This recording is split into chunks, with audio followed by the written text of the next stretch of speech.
Georgina Grace is a single mother, master numerologist, sovereign entrepreneur, healer, and survivor of satanic ritual abuse. Georgina has walked herself through many wildfires in her own life, and she devotes her life to alchemizing that darkness that she has experienced so she can use it to bring depth to her clients that many report is unmatched. She works with numbers. Now, she believes that if the world we live in is a simulation, then the numbers and letters that we use generally in daily life are the coding of it.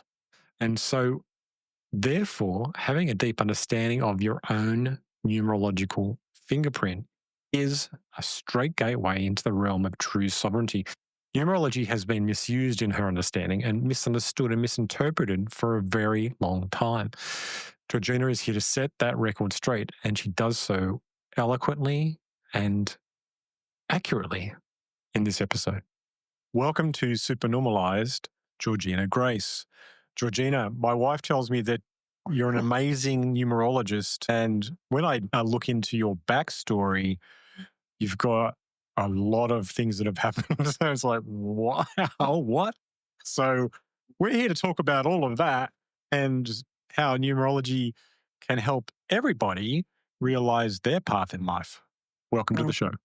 Thank you so much for having me, CJ. I'm so thrilled to be here, and I just adore your beautiful wife. How sweet of her. Yeah. So I thought I'd pretty much start off with an understanding of your origin story and the lived experience of that. And we'll get into some questions. What do you feel is most important for people to understand about who you are before numerology became your life's work? Yeah, thank you. That's a great question. You're good at this. I think what's important to understand about me is that my qualifications come from my real lived experience of life. I spent a long time thinking who I am on my own is not good enough. So I've got to go and do this and get this qualification and this and this and this. And I'm not knocking qualifications. Obviously, they're very valid. But for me, it was like I was hiding behind. I was like, these things, if I have these things, then I can use my voice and express myself and speak up and all this kind of stuff. Right. And so that was something that I would hide behind. And I kept getting to a point of like just a ceiling. Because I'm a bit of a hurricane, CJ. Don't know if you know this about me. And when I get my hands on something, I go as fast and as hard as I possibly can with that thing. And I just kept finding myself like smashing up against wall after wall after wall and not quite finding myself in anything. And, I've had a pretty rough existence this time round. You probably can't. A lot of people say to me that I would have never have picked that up with you, and as light as I can shine right now, and I often do shine very brightly for a lot of people, at least that's the feedback I get, that's not come without pretty sufficient darkness early on in life, right? And so just so many different hurdles and trials and tribulations and really, wildfires, really walking myself through wildfire through my life. And it took me a really long time to understand that actually it is me that the world wants to hear from, not these pieces of paper. And when you've had the kind of history that I've had, it's a really difficult place to get to. Mm. And with that history that I mentioned, it's pretty rough. It's pretty rough. And you'll hear me speaking today and you'll think, wow, you speak so well. That's a lot of people say this to me. However, this is not something I was born with. This is not something that's natural for me. This is something that I've had to work my patootie off getting to, So a lot of my life I've spent it fighting tooth and nail for the right to use my voice, to own my own voice, and to be fully expressed as who I am. Mm. So I don't know if that answered your question. It did. I just tend to ramble a little bit. I'm sorry. No. There was no rambling in that at all. It actually was a good summary of, like, because I know the story, like, partially because of what I've read. Yeah. So we'll get to that. Mhm. But, the way you expressed that was really, I thought that was really good because people, I mean, sometimes because of social conditioning, we think we are meant to do something in life, and we have to do it down the official path. Mm. And a lot of people might have experienced going to uni and studying a course that had nothing to do with them was because their parents pushed them, right? And that way, that's their way of finding validation to get, mum's love, daddy's love, or whatever, right? And in time, they realize that's not it. That's not what I want to do. That's not me.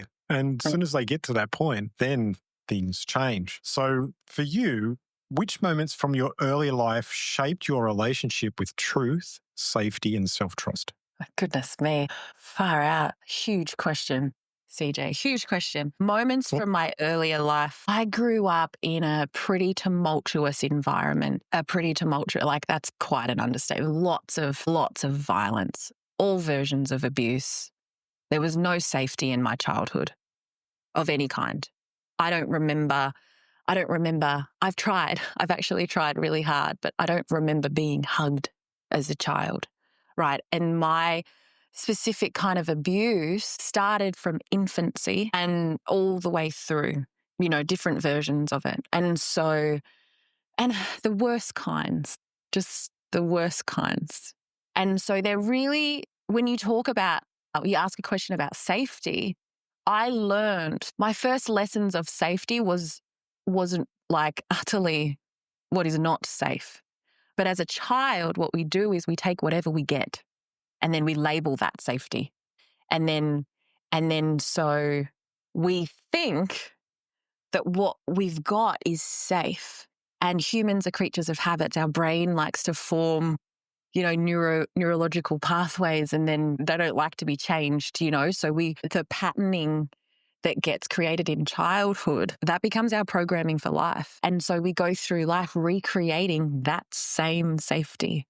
And that's what I did for a lot of my life, over and over and over again. So that was, I left home I left home, I ran away when I was about 13-ish, 13, 14-ish, and I never went back. And for me, that moment it was like a line in the sand for me because it was just abuse relentlessly, daily, all versions of it, sexual, physical, emotional, psychological, versions of abuse. It was like my soul was like, just why not add another thing on the plate? Um, uh, and so by the time I was 13, it was a really pivotal point for me because 13, 14, I can't remember. I was very young. And I just don't think any 13-year-old should be having these kinds of moments in their life or having to consider this, where I had to really take my life into my own hands. I could no longer rely upon those that were supposed to be the ones to take care of me. When a child is born into this world, they're 100% dependent on their caregivers for everything, safety, love, nurturing, nourishment, all of it. And by the time I was 13, I realized that I'm not getting that here. So I've got to take care of myself. So at 13, I made that decision and to run away. And I never went back, And so safety for me has been an evolving concept. And this is, a lot of the work that I do now with my clients is because of what I've been through and what I've had to fight through. And it feels like I've been here for a lot longer than what I have. Yeah. Safety in the child parts of us is something that I have spent a really long time getting into within myself and creating safety where there was not, and showing my child self like there's nothing in that environment that is safe. It's truly the only way to end the cycles of recreating what we labeled as safety, So yeah, I hope that answered that question. Yeah, it did. Yeah, that's tough. What did walking yourself through those personal wildfires teach you that no teacher or system ever could? It's the thing that I stand for today and every day and in every session with my client. It's the thing, my clients, and it's the thing that I live my life by, and that is sovereignty. Sovereignty. You know, I've spent a long time going through life really desperately wanting someone, something, somewhere to come and save me, come and take care of me, come and protect me. And that's absolutely valid because Yeah. a child is supposed to rely upon the world around them to provide that for them. And so, what happens when a child gets traumatized, they don't, a lot of the time we get stuck in that child state. And that until we can actually get what we need, that child is just at play in our lives. So the child, even though I'm growing up, even though I'm physically getting bigger, there's still a child still searching for this safety, this protection, this love, this, but she's searching for it in places where I'm never going to find it because all I'm doing is recreating the same environments in my adult life over and over and over again, and so what I learned through all of that, sovereignty is being the source of your own power, your own love, and your own protection and your own safety. And that's not, people get misconstrued with that all that makes you isolated from the rest of the world. No, it makes you whole. It makes you whole. And when you're whole, you actually have a fuller capacity to connect at a level that's not accessible to you with people around you because you're not dependent on other people's, like opinion of you, love of you, acceptance of you. You are whole within yourself. I love all of myself. And you've got to actually love the darkness, absolutely love the darkness that we each hold within us. Love the shame, like all of it. Because until we truly can get to that point within ourselves, there's always going to be a part of ourselves that we can't accept, if that makes sense. Absolutely makes sense. Yeah. Yeah. Wow, it's powerful. Thank Yeah. you. How did becoming a mother shift your sense of responsibility toward healing and sovereignty? War, this totally it obliterated me. Becoming a mother obliterated me. I had such an incredible birth experience, CJ. And at first it was quite challenging because it was during a time where the world was going through mayhem. And again, this issue of sovereignty kept coming up for me. So before I became pregnant with my son, I had 2 miscarriages back to back. And so if anyone who has had a miscarriage and then become pregnant afterwards, you understand the experience of that pregnancy is not one of excitement and joy. And there are moments of it, but every day you sit down on the toilet and you're like, is today going to be the day that I'm going to lose it, every day, this anxiety. And it was during the time of, when the COVID vaccines and things like that were being rolled out. And I didn't feel comfortable with getting it during my pregnancy, and had some really horrific experiences with that in the hospital system. And so I'd made a pretty crazy decision to birth the baby on my own terms. And so I did. I didn't, it was they call it a free birth. And it was just me and his dad at the time. I did a whole bunch of research. I did a lot of preparation. It wasn't just like I winged it, but I figured women had been giving birth for, a really long time. Yes. The hospitalization of birth has only really been in the last 100, 150 years. So before that, we did a pretty good job birthing babies on our own. And it was the most incredible, unbelievable, soul-shattering experience of my entire life. And, people talk about the like a woman opens the birth portal when she gives birth to a baby. Because there's the birthing of the physical baby, but then the soul itself needs to be born into the reality. And I kid you not, I actually witnessed with my eyes this portal opening around me. And it was right at the moment where he was crowning between worlds, and I was in a pitch black room and I'm deep in this yogi squat in our makeshift bathtub. And for a moment, a split second, I flashed my eyelids open and the room was like lit up with the brightest light I'd ever seen in my life. And I was surrounded by women in circle and they were singing, they were chanting, they were drumming, they were calling this soul into being. It was the most unbelievable. And it felt like it lasted a lifetime. And there was this one woman that was at the center. She was like the matriarch. And I just felt these laser beam. And it was this exchange of he's your responsibility now. He's here for humanity. You're here for humanity. It's time. Don't F this up. And that experience, CJ, it totally shattered me. Shattered the me that I thought I was. Shattered the identity that I had built. Shattered every aspect of who I had built myself to be in the world. All of a sudden, nothing mattered anymore other than what I'm here to serve for humanity and serving that at the highest level because this soul is here. And for some reason, I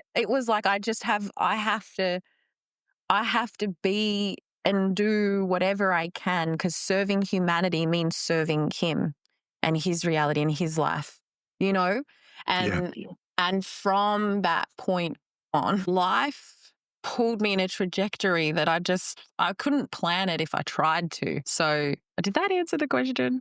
Yeah, that's wild. It sounds It was a totally wild experience, literally. Yeah, I mean, I'm just totally amazed by that. And it sounds like all the ancestors came together and helped you in that moment. And yes, and you know what? Totally pain-free. I did not experience pain at all. Yeah, wow. Yeah. Yeah, and it was just breath work that I used. Breath work.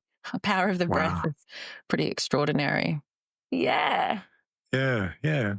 I'm just still, mind boggled by that because it just sounds like the right thing, you know what I mean? It just has a sense of rightness to it. And the fact that you were given this a connected mission in life from that is super powerful. You know what I mean? It's like you're now on a hero's journey to bring this life into life. Yeah. No, that's fantastic. It was really extraordinary, Chris. And do you prefer Chris or CJ? Sorry. CJ. CJ, I'm so sorry. That's okay. I don't know why. Yeah. And so when you ask, I'm circling back to a question you already asked me, free answering. Yeah. When you ask me what is it about me that I want people to know? It's I'm not, people I just refuse to believe what's offered to me. When I'm told you can't do something or someone else has got a power, and you've got to submit to that power or someone else's knowledge or someone else's way or I'm just I'm sorry, but no, there's there's always a way. And I'm someone that fiercely, it's the truth of my heart that I let light the way for me. And I will fight. I will fight whatever, whoever, however, whenever, do whatever is required for my right to follow what this thing says. And that's taken a freaking journey to get to the point where no.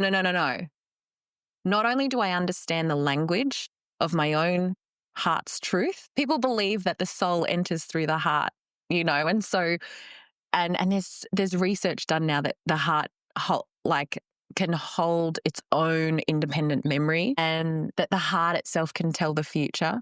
So the power of the heart is something that it's been very underestimated. But a lot of us are disconnected from this thing. Our relationship with our own heart, with the language of it, which is feelings and emotions, is oof, so I like the way you put that. So that's what I spend a lot of my life aligning myself to this and fighting for the right to have this be what makes the decisions. I decide with my heart and my brain calculates the process of how it's going to come to be, if that makes sense. How would you define alchemizing darkness based on lived experience rather than theory? Yeah, such a good question. So, uh, I explain something to my clients because I believe wholeheartedly that childhood is the place where our programming as human beings is established. And so programming for the better or for the worse. And a lot of the time, a lot of the time, it's for the worse. We're stuck in these cycles and it all originates in childhood. You know, up until the age of 7, children's brains are in a constant state of theta state, right? Which is the meditative, very anything that goes in during theta state is boom, it's programmed in for life, right? And so a lot of us, the reality of this world is the duality of it. You cannot have light without dark. And typically, most of us experience the majority of the darkness in childhood. Pendulum swings, though, right? So, however far the pendulum swings into the darkness, it must at some point swing the equal distance into the light. However, if we cannot recognize what the darkness is, if we cannot take ourselves to the darkness, see it, feel it, to transmute something literally means to feel it. You must feel in order to heal. And so I do a lot of work with my clients, healing the child parts in us. And I'm kind of an annoying person because we say a lot of things, a lot of phrases, a lot of things that we actually don't know what we're saying. And so I get a bit annoying because I'm constantly breaking down these phrases, very common phrases like inner child healing. Okay, let's do some inner child healing. What are we doing? Where is this inner child? What is it? Is there a little person inside of you that we're then going to, like, what? And if I were to give you a task, CJ, without an instruction, without the instructions, like how effective are you going to be at completing that task? Mm. So Yeah. what I do often is I break it all the way down in a way that we can see it, we can feel it, we can smell it, we can touch it, because we live in a physical environment for a reason. So we have to make things so simplified. And so when it comes to alchemizing the darkness, what I explain to my clients is that if we take the child, right, we think that time is a linear progression and that we are one thing that has grown slowly over time. But actually, I don't see time that way. The way I see time is more like a candle, a candlelight or a flame, you know? It looks like one solid flame the entire time. But when you slow it all the way down, you actually see that it's like millions, depending on how long you have it going for. But it's like millions of individual flickers, individual flames, right? And so that's how I see the progression of us. At a consciousness level, there is every moment, every second, every memory, every experience, that's form. That is a separate flicker. That is a separate flame of our consciousness. When trauma happens, that consciousness can either be fluid or get trapped.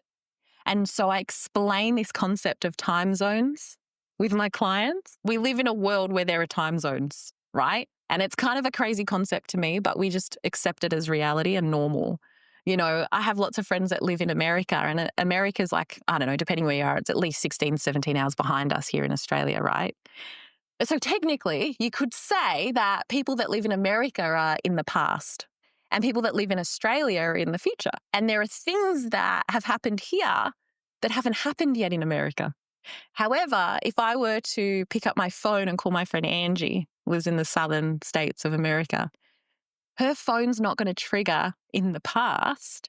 Her phone's going to trigger in the moment. So then we cross timelines to have this conversation, right? It's active and it's right now, even though she's in the past and I'm in the future. That's wild to me, right? And so we have these individual flickers, these child parts that have existed. And when trauma happens in childhood, that child I see it as there's a real life child that's existing in a real life time zone, not in the past, but actually right now. And so, whatever that child experienced, if it wasn't transmuted there in that moment, then that child relives that. It's over and over and over again. And so, a time zone that's like 20 hours behind, that's like deep, deep, very young child stuff. Time zone that's like 2 hours, 2 hours behind, well, this is like recent stuff. Does that make sense? Yeah. Yeah. And I'm just so, tripping out on it. yeah, it's wild, right? It's wild. But this is what I do, CJ, is that I can't just accept a term like inner child healing. I'm like, okay, well, let's do that. But what the F are we doing first?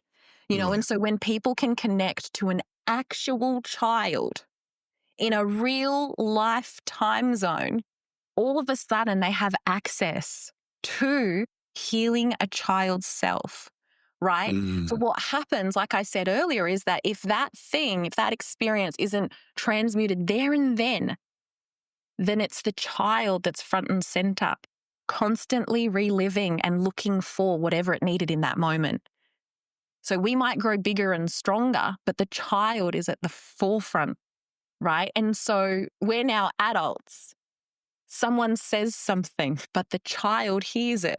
And just like my friend Angie, the child isn't triggered in the past when the thing happened. The child becomes triggered right here, right now. And so what I do with people when I transmute this darkness is I get people pretty quickly and pretty accurately, take them to that core moment, the very first time they experienced whatever that thing is. And we hold space and we let the child feel it. We let the child see it. We let the child express it. When the child can we create the safety for the child in that time zone so that the child can actually feel what they were never allowed to feel. Only then can they heal from that. Darkness transmutes. And all of a sudden, this person, where whoever it was that caused the thing, the abuse, whatever, holds the power over that person. By doing this, we actually take the power back. We become more whole, more sovereign, and we can actually be more of an adult in our everyday lives. Science, neuroscience, whatever it is, it's like they've said that 90% of the time, human beings are not responding are not in the present moment responding to the present moment. 90% of the time, it is an overlay of the past that we're reacting to. 90% of the time. Wow, that's mind blowing. Isn't it? Isn't it? And so this is the work that I do. And this is when I talk about transmuting darkness, that's what I'm talking about. Okay, that makes complete sense to me. What misconceptions do people often hold about trauma healing that you see play out repeatedly? Misconceptions about trauma healing. Well, the biggest one for me is when people don't take it all the way back to childhood. That's the biggest one for me. We get this experience a lot of the time where people, they come to me and they're like, I've tried everything. I've done everything. I've been everywhere. I've done this. I've done that. Da, da, da. I feel like I'm still in the same place. Yeah. Yeah. So a lot of people, when they come to me, they share things like, I've done so many different things. I've tried all the different things, the full spectrum of things that there are. I've tried them all, and yet I still feel as if I'm in the same place, or I still feel as if I'm having the same kind of reactions to the same old thing. I'm still attracting the same kind of relationships. I don't seem to be able to move past it. And so we do all of this work, but unless we are actively going to the child in the way that I just described, then all the work that we're doing is effectively just managing symptoms. And cycles, CJ, will repeat over and over and over again until we stop and we actually deal with the core of the issue. And given that our programming gets set in stone in childhood, the core of all issues is childhood. Every single time. Every single time. And so for me, if you're not doing that work with the child, you're just dealing with symptoms. Yeah. You're just dealing with symptoms. Yeah. And the other thing is as well, and I think a lot of people will resonate with this, is that the person that you work with through this trauma is like, that's probably the most important decision you can make, you know, because I personally want to work with someone that hasn't just learnt from a book. You know, I want to work with someone that I know has put themselves through the abs, has done themselves, you know, what Yeah. there is to do to heal within themselves. Lived experience. Lived experience. Like, I can't give someone instructions unless I'm willing to do that exact thing. For me, that's not authentic to do that. That's not real to do that. Unless I'm willing to get down on my knees and clean the toilet, I'm not going to ask someone else to do it. Yeah. So looking at your numerology systems and how you understand numerology, what drew you to that? Because I mean, I have to be honest, with me and numerology in the past, it's been a bit of a, this seems a bit fluffy and it doesn't have any grounding whatsoever. But when my wife showed me what you're doing, I was like, what? This makes complete sense. This is why we're here now, right? So Yeah. I need to understand more. So where did you start with that? What happened? How did you come to numerology and finding your way with numbers that is different to what most numerology seems to be? It's a pretty wild story.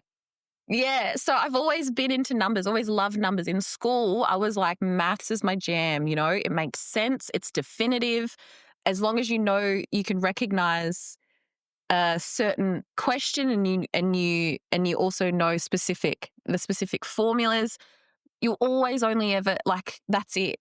It's not opinion based. I really didn't like things that were opinion based. I didn't like English. I didn't, you know, for the single reason that someone's marking me based off their opinion, and they're marking my opinion on someone else's opinion, and it's just too much room for error for me. Whereas mathematics is like, it's black and white. It's either right or it's wrong. And if it's wrong, there's always a productive reason for why it's wrong. You can go back and work out where you made a mistake and then fix it. It's not, you know, we're not attacking your character because you have a bad opinion on something. It's like, no, Yeah. it's out here, right? So I've always loved numbers, always resonated with them. But again, because of the kind of childhood experience that I had a lot of very, very, very challenging experience with a lot of darkness, like dark black magic and ritualistic type abuse, where they kind of did some very dark, horrible, supernatural type stuff. And so I spent like a lot of my life just shutting it all out. No. I'd always seen spirits. I'd always had, like, would see things around people and lights and, you know, crazy things. But no. Became very rational, fact-based, science, like very rigid, because it was too scary for me.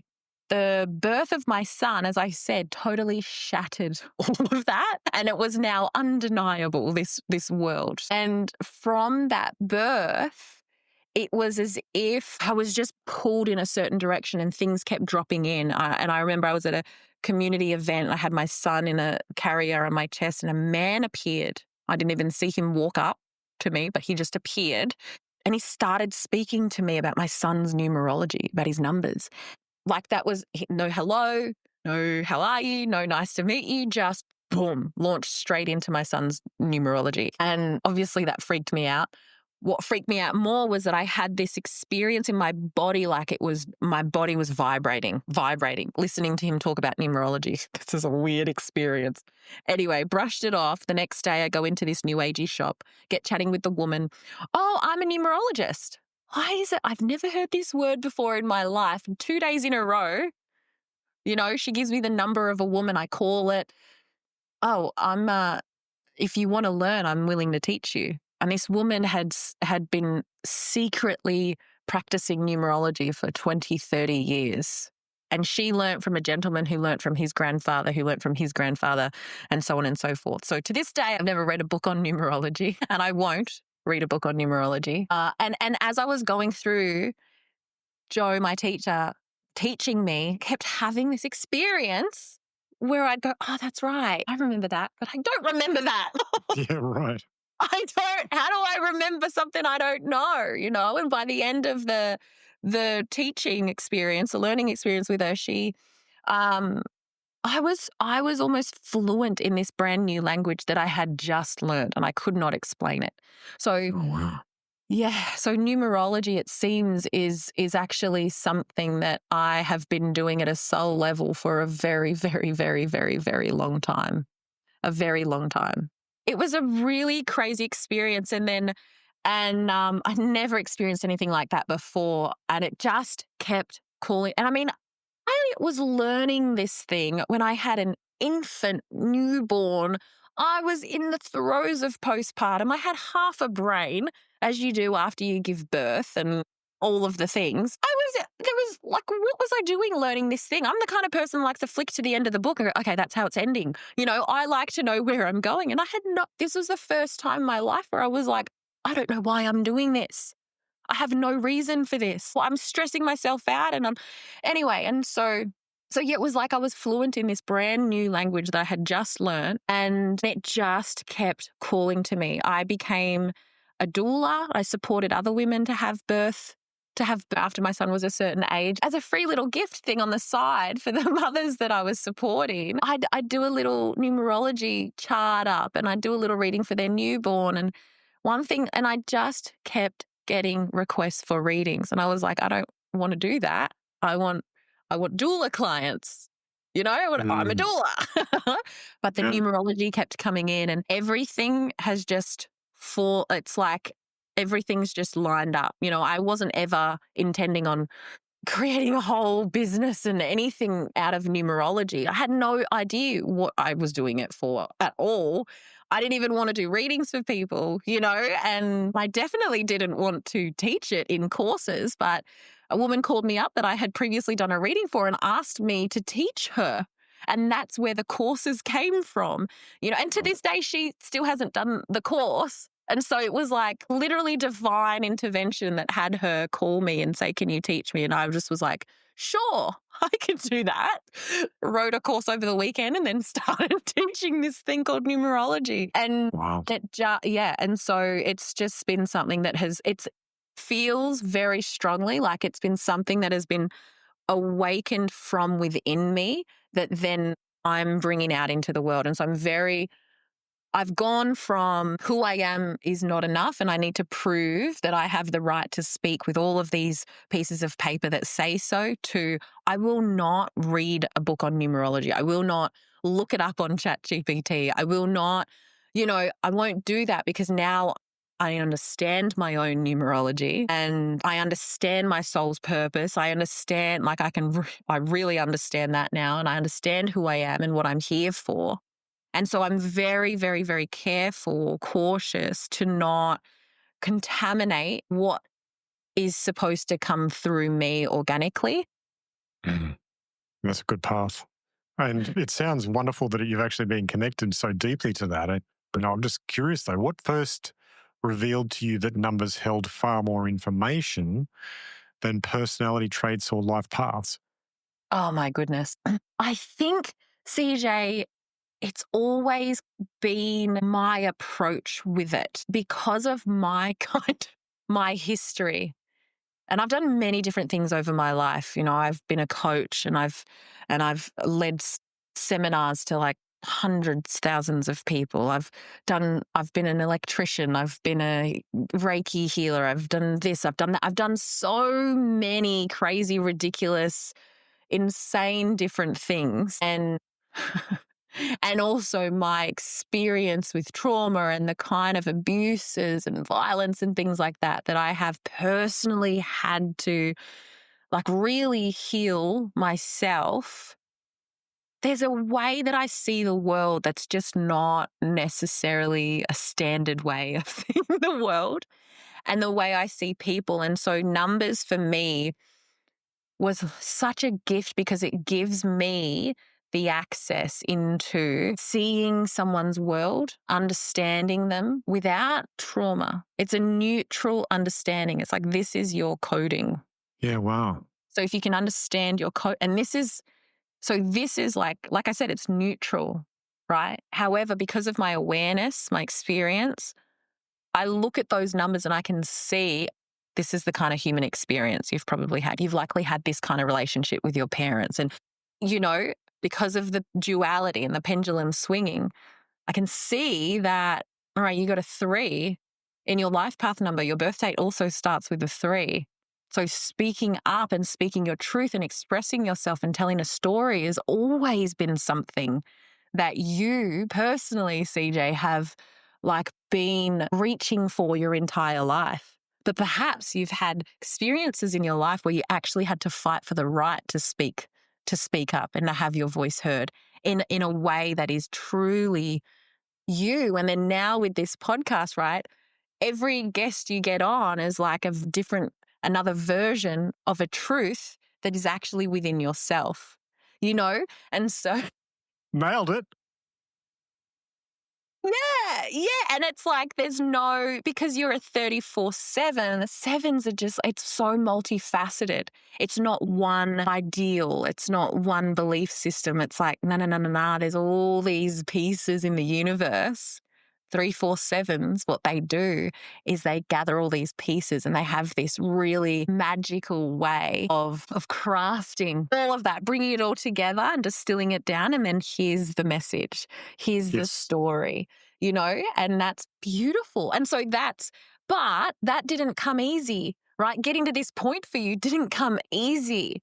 There was lots of trials and tribulations. And if you think about it, a lot of the triggers that you've probably had in life have been around the speaking of your truth. Exactly.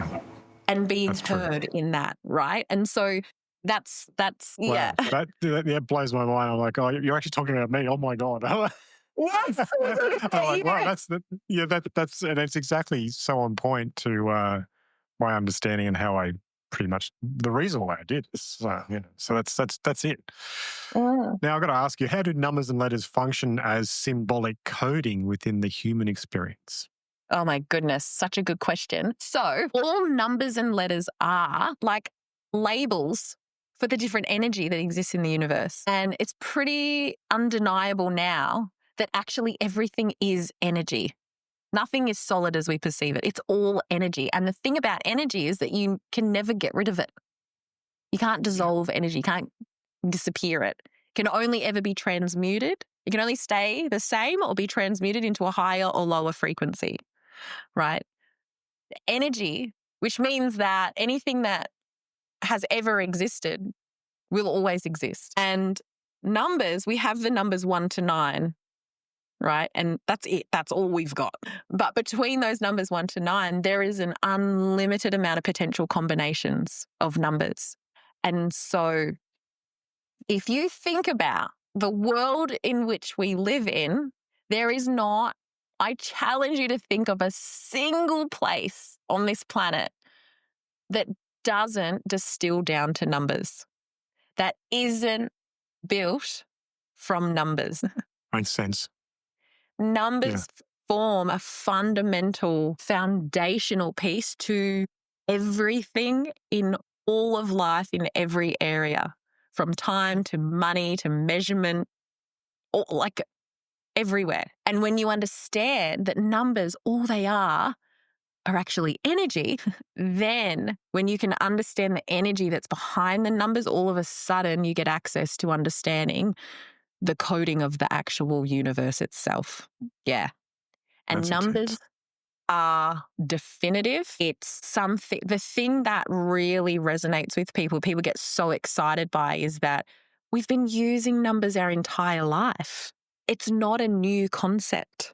And so it's like I've had this person in my life come with me everywhere I go. They're there. When I go to the toilet, they're there. When I go to the shops, they're there. When I'm, everywhere I go, they're there.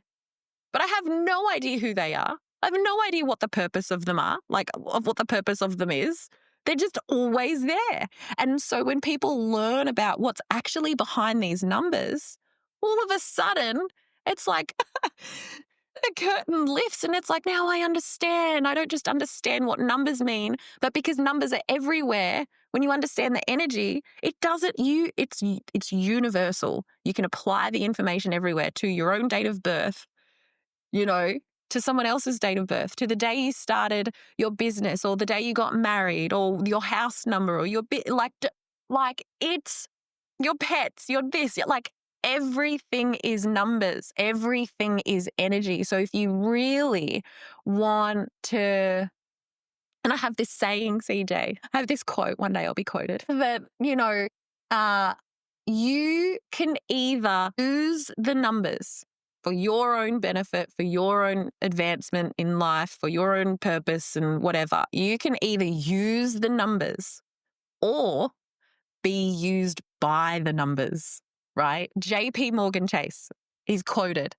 He says, millionaires don't believe in numerology and astrology, but billionaires do.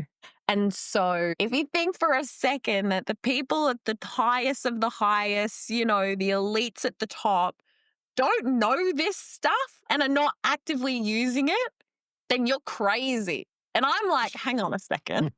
Every single one of us is born and the very first thing we receive is numbers. Hang on. What about that? And yet we go our entire lives fumbling through it. I don't know. I guess this is what I'm supposed to be doing. I don't really understand myself, but this feels right. We just have no bloody idea. But we go on this journey of searching for who we are, what our purpose is, and what we're supposed to be doing. I do lots of readings for people like 50s, 60s, 70s. And they're like, I don't know what my purpose is.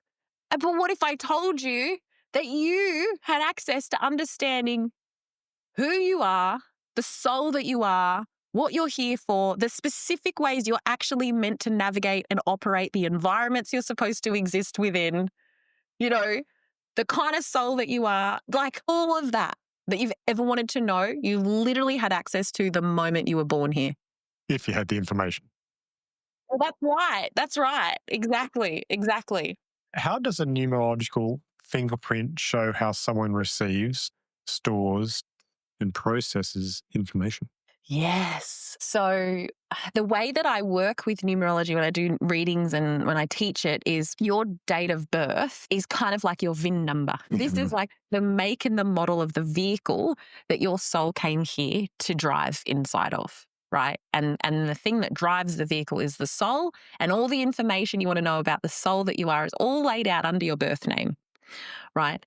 So the date of birth is like the make and the model.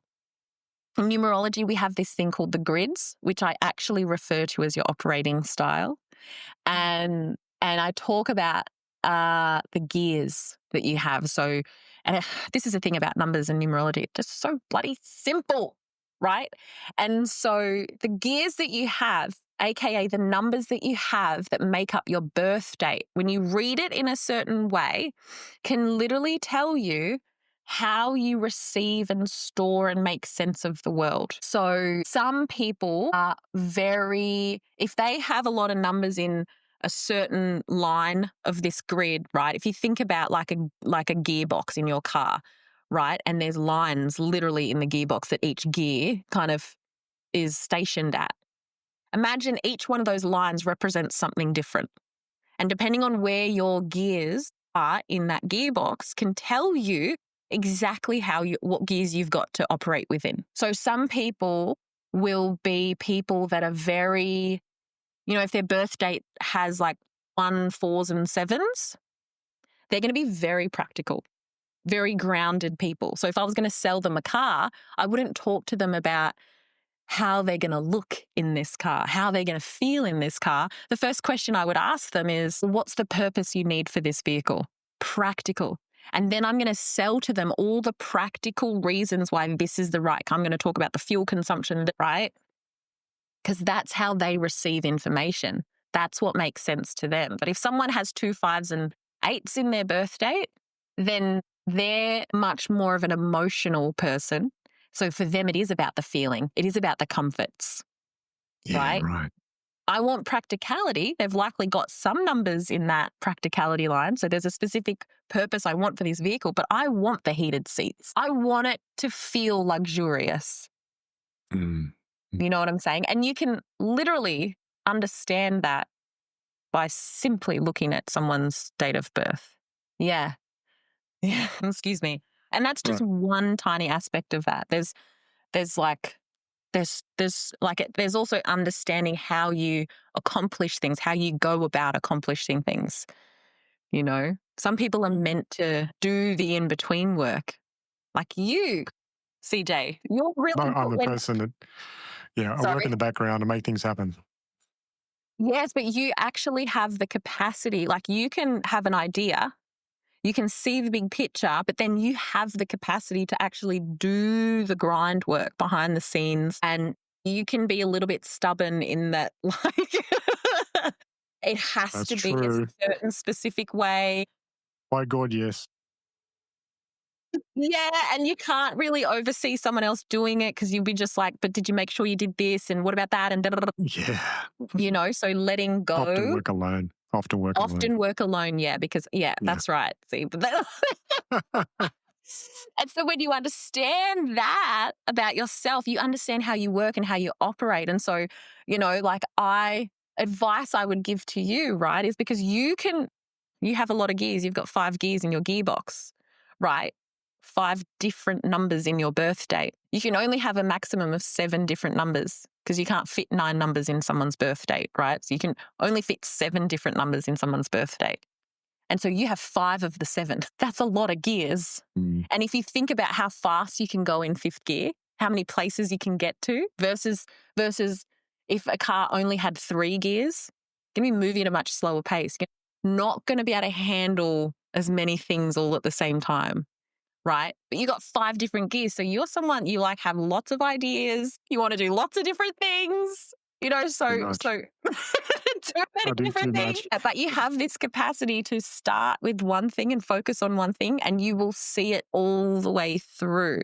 So you can be very selective with the things that you commit to because once you're in, like that's it, your whole life is going to be about that thing, you know? But I am also known for collecting courses. Yeah, that's the 3. The 3s are this childlike curiosity that they just love learning. Yeah. Love learning. In your work with numerology, what usually shifts first for clients once their numerology blueprint is reflected back to them? Oh my gosh, it's so exciting. Like I said, a lot of people come to me and after they've done all the different things, and the thing that is so profound for people is, like I said, a person's numerology is like their coding.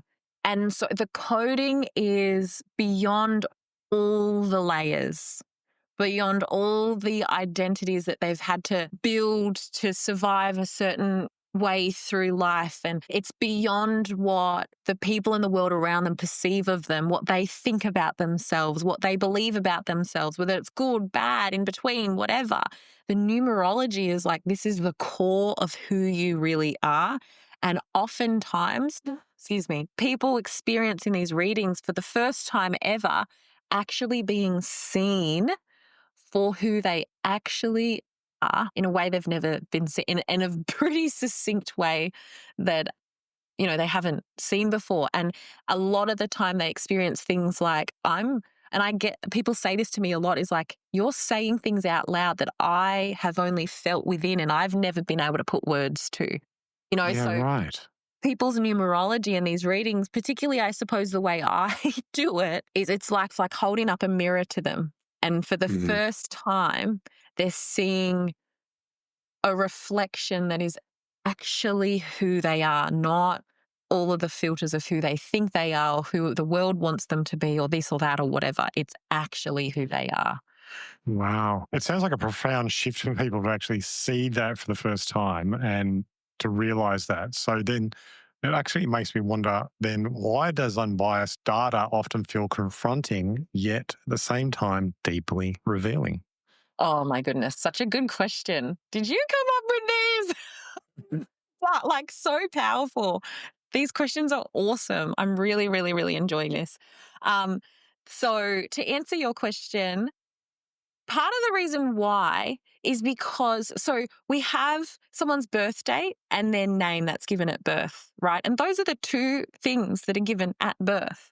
So those are the two things that are very, very, very significant. And in numerology, when you combine those two things, you create a chart. I actually refer to this chart as a person's incarnation contract, right? And so I know it's so exciting. And so, we live in a reality that's consent based, right? So if I was to go bungee jumping tomorrow, I'm going to sign a waiver before that. So everything that we do in this reality is all consent based. And the things that we're not actively consenting to, if we don't actively say no to something, then implied consent is given. Right. And so if you think about so that's why this incarnation contract is like, this is literally the clauses in which you came here on. This is your coding. This is your blueprint. This is the contract you've signed, the kind of experience you've said that you're going to have here and what you're going to do here and why you're going to do it. Right. And so a lot of the time, yes, it is incredibly simple, but consulting the original contract for people, a lot of the time that's very confronting. Because it's like, okay, like I've done all these other things. I've had I've had psychic readings that have told me this. I've had this reading. I've gone and studied this, or I've done all these other things. And people will do that.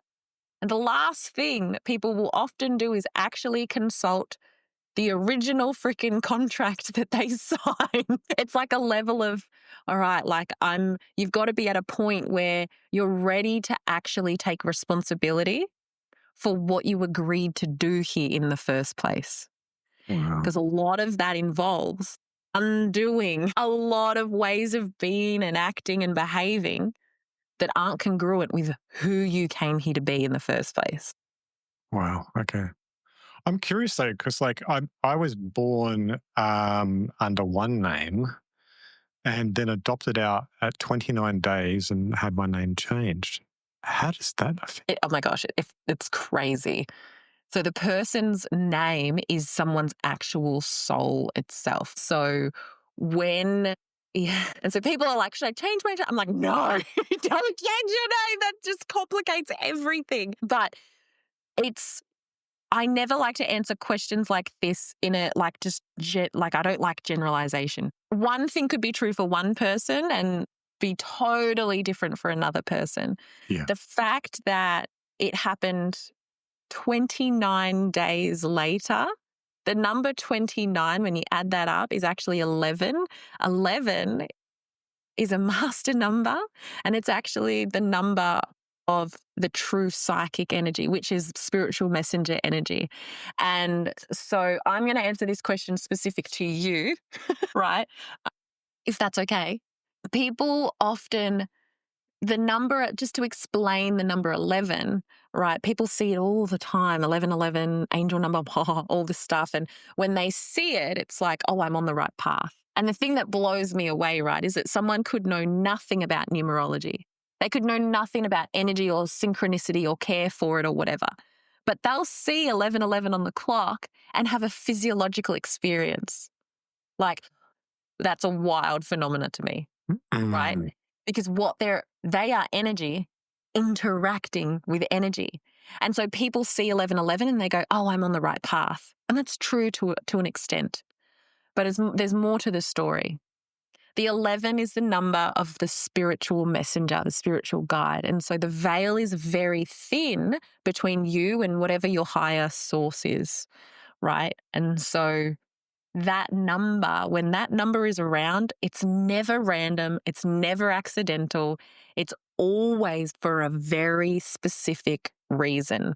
And so when you see 1111, people are like, I'm on the right path. I'm like, yeah, there's a very good chance that what's going on in your life, like shit's hitting the fan a little bit. It's not an easy time, right? Because if you're seeing that, that's actually a message from your higher source, whatever that is, coming in and going, hey, we know it's a bit shit right now, but this is happening for a higher purpose. We are physically realigning your life in a way to get you back on path, right? So the fact that happened for you 29 days which is 11 after you were born, that was for a higher purpose. And some people, like, that was from a high. And so the original parents, whatever happened with them, your trajectory in this physical experience was meant to be with the second set of parents, right? Your Makes sense. soul was needed in this reality. We got to get that soul down. I see the way I view souls is like they're each a resource. And so Earth is like, we're in renovation. I got to call in certain contractors from different realms, from different, your soul is needed in this realm. And so we got to get it in one way or another. And you need to be with these people, but these people can't have babies for whatever reason. Do you see? So it's like you had to come through this way to get over there. Yeah, wow. That's what came through specifically for you anyway. Yeah, no, that makes sense. It's exactly on point because I know the background. Cool. Yes. So the soul itself, someone's name, this is the soul contract. You can look at the soul the name, sorry, I just referred to it as the soul now, but the name, it's literally someone's soul trajectory in this reality. So when you start manipulating with people's names, you're manipulating their soul's trajectory. So just be very mindful of that. What patterns do you notice among people who've experienced rapid and lasting change? Patterns. What patterns have I noticed among people? Well, the people that have experienced the most rapid change are the people that put themselves at issue and surrender themselves to the process, to who they're here to be. It's the people that come to me for support and guidance, but then resist the whole way. That doesn't work very well, and can be quite painful. I'm very lucky though. I tend to attract clients that are chomping at the bit. They're ready. I've tried everything else and I'm ready for it's incredibly instant. And because of the way that I work with numerology, there's no mucking around. There's no warm-up period. I can have, and I did yesterday, I had a session with a woman who was the very first session ever. She was a healer herself, a Reiki healer. And I didn't have to get to know her. I didn't have to get to know her history or her background because I look at her numerology, I see exactly how her system works. So I just go straight into that. She shares a little bit about what she's dealing with and I'm like, okay, all right. Within 10 minutes, I had her. She had connected to a child part and she was actively releasing the tears of that child. The darkness transmuted and she was actually left in a hole. And not only that, but the way that I work with her is that with all my clients, is that I empower them with the techniques so that it becomes their process. Yeah, wow, that's cool. And so yeah, what patterns do I notice in people? I notice that the moment someone gets connected to the truth of who they are, and it comes from a place that is, I'm unattached to them. I'm not a personal person in their life that has an attachment to them being and showing up for me a certain way. I'm a totally neutral person to them, right? I hold up a mirror to them and they get seen in a way that they've never been seen before. And that is such a gift for people. It's such a gift for them. And the moment they connect to that and they feel the truth of that within their own bodies, like, oh my gosh, that is who I am. No one's ever said it like that before or seen it like that before or made sense of it like that before. People become obsessed with doing whatever they can to bring that out into the world. And they'll do whatever it takes. The ones that are ready, they'll do whatever it takes. And how do clients describe life once manipulation and unconscious influence has lost its grip? How do clients describe life? CJ, these are such good questions. So I have a client at the moment who he has been traveling over in South America. He's been traveling over in South America and he's been on such a wild, wild journey. And he's one of my biggest fans. And he's said to me, he's one of the people that have said, I've done everything. And this is by far the most profound, impactful, and most effective. Actually, what he said to me recently in one of our most recent sessions was, he said, this has been the most efficient, effective, and sustainable modalities for transformation and healing that I've ever experienced in my life. And I just really loved the words that he used there: effective, efficient, and sustainable. And sustainable is such an important word because we have all done a course. We have all done a retreat, a whatever, right? And it's great and amazing and powerful. And we get lifted up when we're there, but then we go home and it eventually fizzles away. Well, now we just have the knowledge, but then our capacity to actually use that and apply that in life is not necessarily there. And so the sustainability of the healing and the transformation, that for me is one of the most, like, it just blew me away when he used that word to describe this, because we've been working together for just a little over a year now. And he's like, I am the most masculine that I've ever been. His testosterone has actually skyrocketed through working with, sessions with me. And he's more whole within himself. He's more grounded. He's more solid. He's no longer very reactive to things.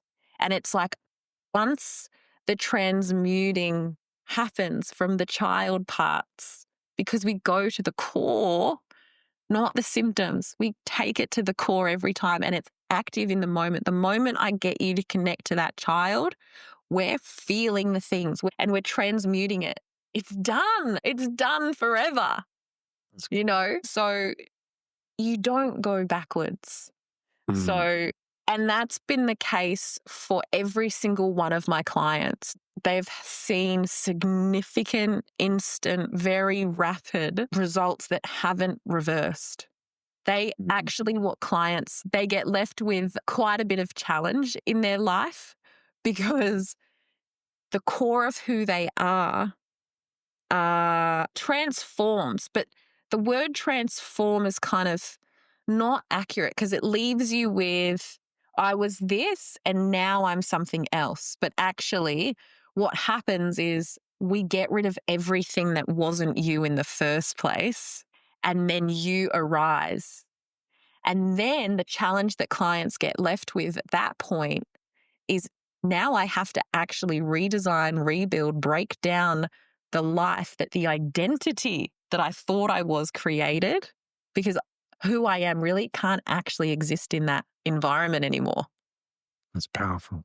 Good problem to have, in my opinion. What would you want every person to know about themselves that numbers can reflect? Where do I start? So going back to your date of birth being like the vehicle for you in this lifetime, right? It's like, there are certain ways that you are supposed to operate, and there are certain ways that you're not supposed to operate. So a lot of the time, understanding the ways you're not supposed to operate is equally or just as profound as understanding the ways you are supposed to operate.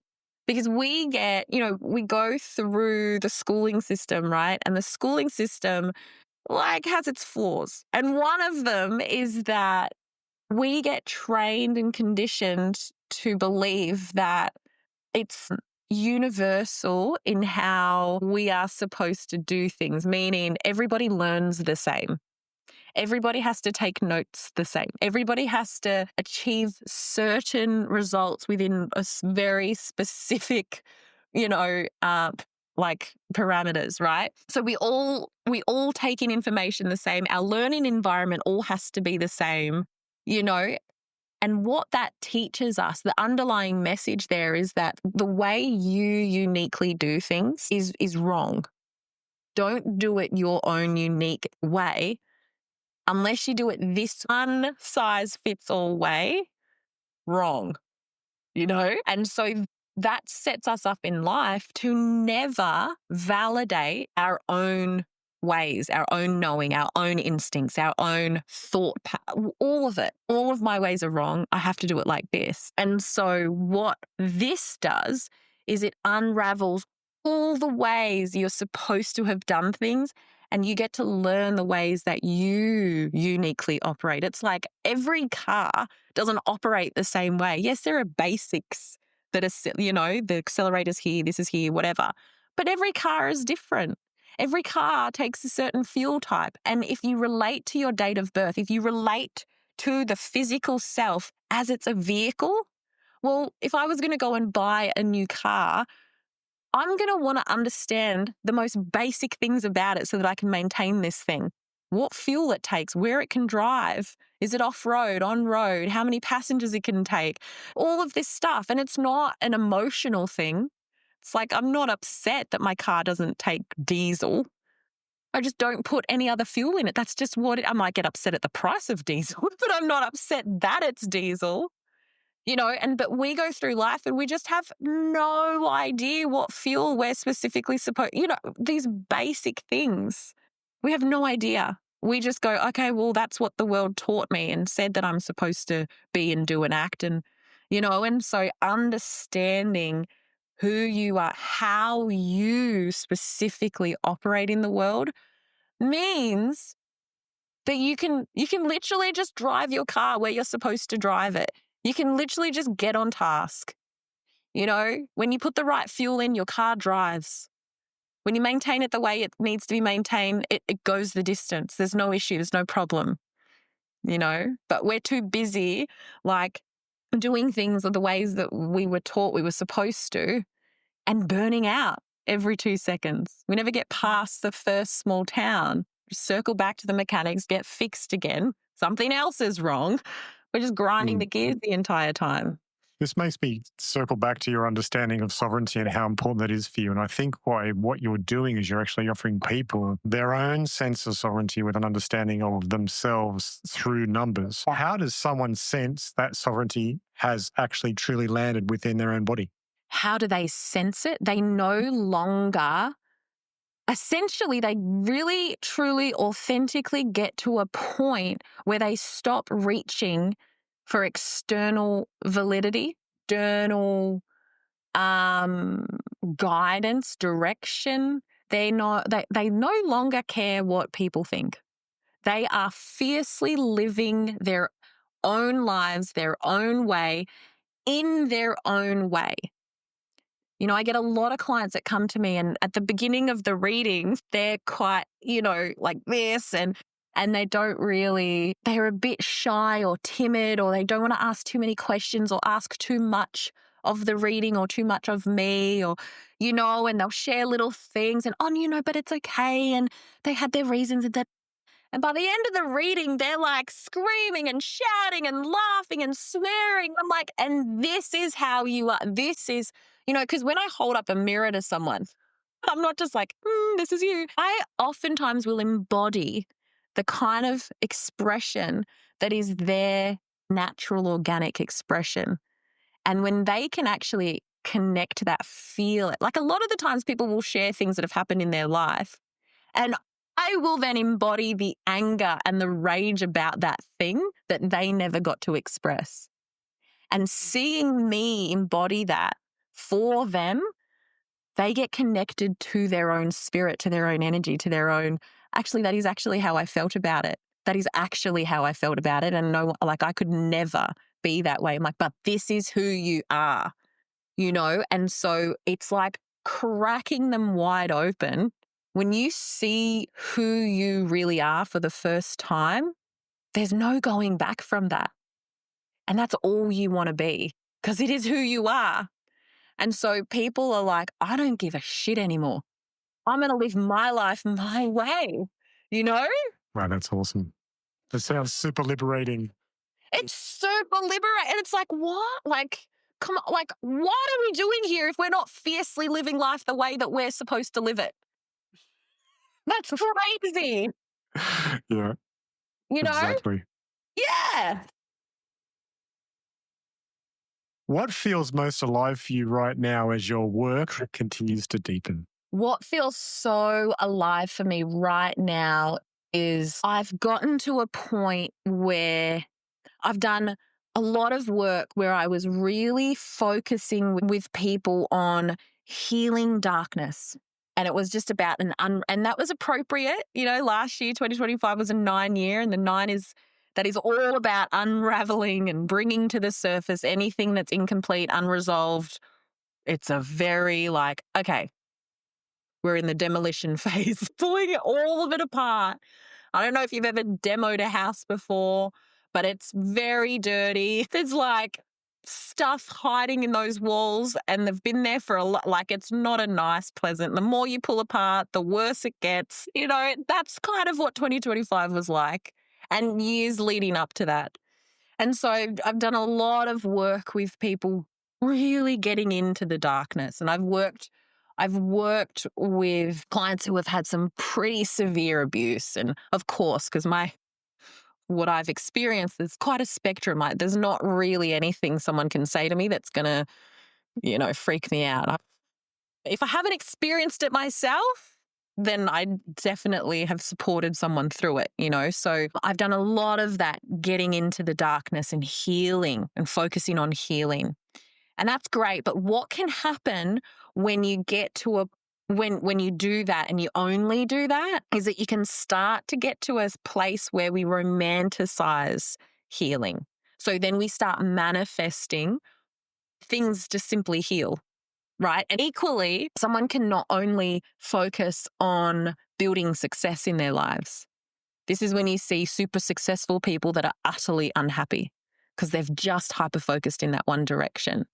So you have to what I've learned, and I've done both. Where I'm at now is that I'm amalgamating the two. It's in the building of your empire, whether your empire is just to be fully expressed as who you are supposed to be fully expressed as, or whether your empire is a bloody empire, a global empire, whatever it is, right? It's in the building of that success that we are going to heal the past versions of you that are coming up, freaking you out, triggering you, wanting to stop you and wanting to revert you back to what's familiar. So as we step forward, that's when we're going to get triggered. Now let's work on the trigger so you can keep going.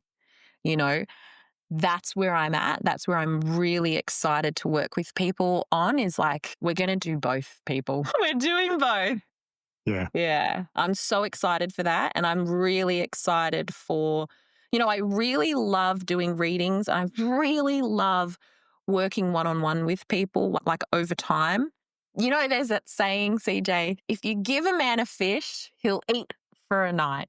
But if you teach him how to fish, he'll eat for the rest of his life. And that's kind of where I'm at. The ongoing work is so powerful because I'm working with you to integrate over time. Super powerful. But when I get to teach people, it's crazy, right? This is my whole livelihood is based off this core thing. And I just want to give it away to everybody. I want to essentially put myself out of business. Numbers are everywhere.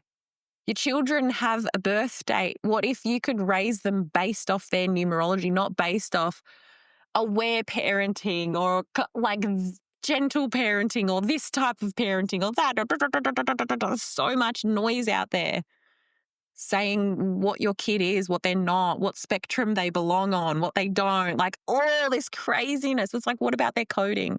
What about just understanding their coding? What about that just for you? What about understanding your partner? What about understanding your business? What about, it's I want people, because what I do and why I do it is all grounded in empowering the sovereignty of each and every individual. And I truly believe that starts with understanding the freaking coding. Yeah. So if we each walk around with access to that coding, no one can control us on any level. Truth. Yeah. Yeah. What question do you wish people would ask themselves after hearing this conversation? How much of your life would you say, truthfully, has been the design of your unfiltered, highest truth. That's huge. Mm. Like, you didn't do it because someone said so. You didn't do it because of an expectation. You didn't do it because it was just there. You didn't do it. No, no, no. How much of your life, how much of the decisions, the choices you've made in life came from 100% your unfiltered, authentic truth? Exactly. Mm. Amazing episode, Georgina. Thank you so much. I'm blown away. I'm going to have a reading with you. This is crazy. It is so, like, there is so much information in this. I'm sure that everyone that listens to this is going to come away and go, oh, wow. So all I have to do is thank you so much. That was totally amazing. Thank you. Oh my goodness. Thank you so much, CJ. I'm so, so, so grateful for this opportunity to share who I am, what I do, and what I'm passionate about. I'm so excited for it and to bring this out to the world. And whoever will listen, thank you for listening. I'm very grateful. So, yes, thank you. Thank you, CJ. And thank you to your beautiful wife for making this connection.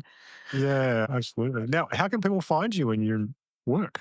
Yeah, so I have a website, I have an Instagram, and I have a YouTube. I'm Georgina Grace. And so on Instagram, I'm Georgina Grace _.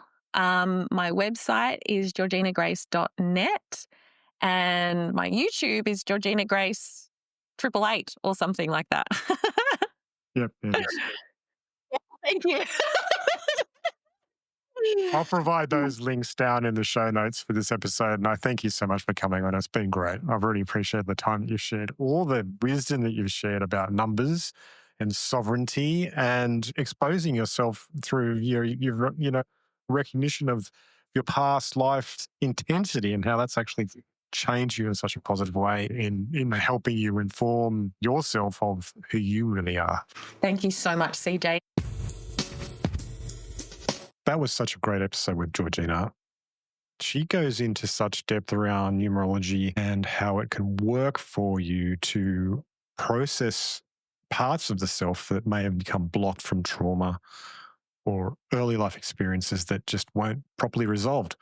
I found that interview to be extremely interesting. And I know that I'm going to definitely have a reading with her because there's so much more information I think I can learn there. And I get that she has a different way of doing things, which makes a lot of sense and really, really interesting. So if you've enjoyed today's show, connect with Georgina on our website. As mentioned, it will be in the show notes down below. And if you've enjoyed today's episode, then please, do the like and subscribe thing.